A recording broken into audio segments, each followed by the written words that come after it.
नतीजों से पहले जश्न की तैयारी। कैबिनेट मंत्री ने कार्यकर्ताओं को मिठाई बांटने के लिए अपने हाथों से बनाए लड्डू। कहा, तीसरी बार बनेगी भाजपा की सरकार। लोकसभा चुनाव 2024 को लेकर फिलहाल नतीजे आने में कुछ घंटे का अंतराल बाकी है, पर भाजपा के कैबिनेट मंत्री और कार्यकर्ता नतीजे को लेकर आश्वस्त नजर आ रहे हैं। ऐसा ही एक नज़ारा पुष्कर के जैन मंदिर में देखने को मिला, जहां राजस्थान सरकार में कैबिनेट मंत्री और पुष्कर विधायक सुरेश सिंह रावत कार्यकर्ताओं के लिए अपने हाथों से लड्डू बनाते नजर आए।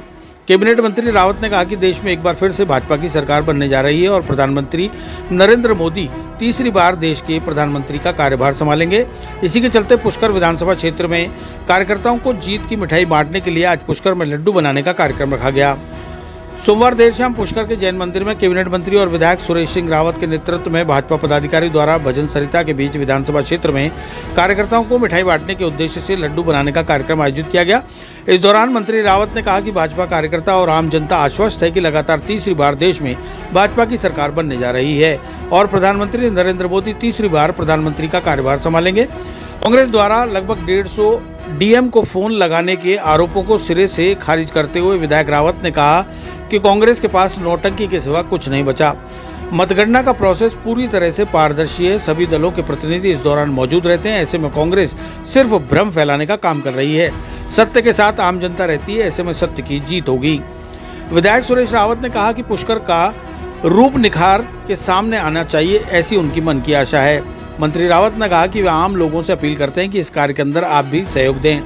कैबिनेट मंत्री रावत ने कहा कि हाल ही में अजमेर विकास प्राधिकरण की टीम को उज्जैन कॉरिडोर देखने के लिए भेजा गया था और निकट भविष्य में विभिन्न तकनीकी जानकारियों को एकत्रित करने के लिए दूसरी टीम भी भेजी जाएगी।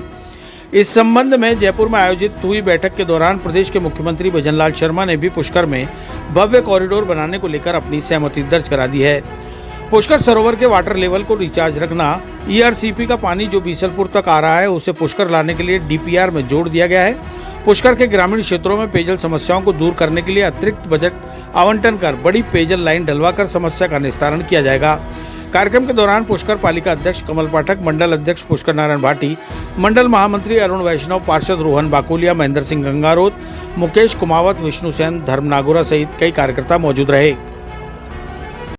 देखिए, एग्जिट पोल जो देख रहे हैं अपन, उसके अंदर भारतीय जनता पार्टी को स्पष्ट बहुमत बता रहे हैं और क्योंकि अभी परिणाम आने में कुछ ही घंटे शेष है, अभी कुछ घंटों बाद एग्जैक्ट जो रिजल्ट है वो आएगा। जनता ने जो जनादेश दिया वो आएगा, लेकिन हम सब कार्यकर्ताओं का विश्वास है और इसलिए हम तीर्थराज पुष्कर के सभी कार्यकर्ता आज तीर्थराज पुष्कर से आराधना करते हैं कि हमारे देश के अंदर भारतीय जनता पार्टी की सरकार प्रचंड बहुमत से बने और निश्चित रूप से बनेगी।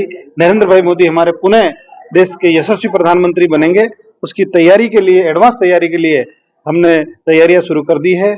लड्डू हम बना रहे हैं। कल पूरी विधानसभा के अंदर हम लड्डू बांट के हमारी जो सरकार बनने जा रही है उस उपलक्ष्य के अंदर हमारे सब कार्यकर्ता खुशी मनाएंगे। आपके अपने विधानसभा क्षेत्र से क्या उम्मीद है, आपको कितने तक की बढ़त मिलेगी? देखिए, हमारी जो पुष्कर विधानसभा है उसके अंदर जो विधानसभा का जो रिजल्ट रहा उससे कई ज्यादा वोटों से हम जीत के हमारे यहाँ के प्रत्याशी को नरेंद्र भाई मोदी जी के पास भेजेंगे। विपक्ष की ओर से जो आशंकाएं व्यक्त की जा रही है, आरोप लगाए जा रहे हैं, 150 कलेक्टरों को फोन किया गया और कई तरह के आरोप लगाए जा रहे हैं, क्या उसे हताशा माना जाए? या देखिए, कांग्रेस के पास सिर्फ नौटंकी करने के अलावा कोई काम नहीं बचा है। कलेक्टरों को फोन करने से कोई वोट बढ़ता नहीं है। जब वोट मत पेटी के अंदर बंद हो गया, मत पेटी सील हो गई, उसके बाद जो रिजल्ट आता है, जिस समय मतगणना होती है उस समय सभी पार्टियों के जो एजेंट है वहाँ पे मतगणना के जो एजेंट है वो बैठे रहते हैं। काउंटिंग होती है, आजकल ऑटोमेटिक मशीन है। तो ये सिर्फ और सिर्फ कांग्रेस भ्रम फैलाने का काम करती है। जिस तरह से लोकसभा चुनाव के अंदर उन्होंने पूरे देश के अंदर तरह तरह के भ्रम फैलाए, भ्रम फैलाने के अंदर विपक्षी पार्टी माहिर है और यही भ्रम फैला के उन्होंने वर्षों तक राज किया। लेकिन अब हमारे देश की जनता जाग चुकी है। सही के साथ हमारे देश की जनता रहती है। सत्य की हमेशा जीत होती है। हमारा अशोक चिन्ह पे भी लिखा है कि सत्यमेव जयते। इसका भारतीय जनता पार्टी ने सही अर्थों में पालन किया है। तो निश्चित रूप से ये कांग्रेस की बौखलाहट है, इस तरह के वो अंतर्गत आरोप लगाती है। और वैसे कोई उनके आरोप वो नए नहीं लगाए, वो तो वैसे कई सालों से जब वो हारती है तो इस तरह के उल्टे सीधे झूठे आरोप लगाती है। सर, ये ब्रह्मा मंदिर कॉरिडोर को लेकर आपने काफी कवायद की और दोनों तरफ सरकार आने जा रही है, आगे क्या प्रोसेस है? देखिए, निश्चित रूप से तीर्थराज पुष्कर हमारा एक अंतर्राष्ट्रीय स्तर का स्थान है। यहाँ पे देश और विदेश से पर्यटक लाखों की संख्या में आते हैं, धार्मिक श्रद्धालु भी लाखों की संख्या में तीर्थराज पुष्कर में आते हैं। तो मैं लगातार 2 बार पहले रहा, तीसरी बार पुष्कर राज की जनता ने मुझे अवसर दिया। अब क्योंकि सरकार है, सरकार के अंदर मेरे पास भी महत्वपूर्ण जिम्मेदारी है और मेरे मन की इच्छा है कि तीर्थराज पुष्कर का जो रूप जैसा निखरना चाहिए था वैसा निखरे।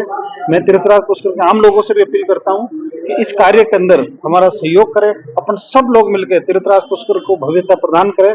और निश्चित रूप से अभी एडीए की टीम को मैंने वहाँ उज्जैन भेजा भी था और आगे भी जहाँ भी जाना होगा देखने के लिए एक्सपर्ट जाएंगे। अभी जयपुर के अंदर हमारी मीटिंग भी हुई थी, हमने बैठक भी करी थी जिसके अंदर तीर्थराज पुष्कर में कॉरिडोर कैसे बने इसके लिए हमारा विचार मंथन हुआ। माननीय मुख्यमंत्री से भी मैंने आग्रह किया और मुझे प्रसन्नता हुई जैसे ही माननीय मुख्यमंत्री से मैंने आग्रह किया तो उनका भी यही कहा कि निश्चित रूप से तीर्थराज पुष्कर के अंदर एक भव्य कॉरिडोर बनना चाहिए। तो जल्दी तीर्थराज पुष्कर के लोगों को हम सौगात देंगे और इसके अलावा कॉरिडोर के अलावा भी तीर्थराज पुष्कर के अंदर और भी बहुत सारी विकास की सौगात आने वाले समय के अंदर मिलेगी। हमारा तीर्थराज पुष्कर का जो वाटर लेवल जो रिचार्ज है वो किस तरह से हो उसके बारे में भी हम काम करेंगे। जो ERCP के माध्यम से चंबल, काली सिंध और पार्वती का पानी जो बिशलपुर तक आ रहा था उसको हमने पुष्कर तक लाने की DPR के अंदर जोड़ दिया है। निश्चित रूप से वो भी कुछ वर्षों के अंदर जल्दी लाने का हम प्रयास करेंगे और पुष्कर के आसपास के क्षेत्र के अंदर जो पीने के पानी की समस्या है उसके लिए भी हम प्रयास करके यहाँ पर कोई अलग से बजट स्वीकृत करा के अलग से कोई बड़ी लाइन डलाने की हम योजना बना रहे हैं। तो इस तरह से चरणबद्ध तरीके से हम तीर्थराज पुष्कर का सभी क्षेत्रों के अंदर हम विकास करेंगे।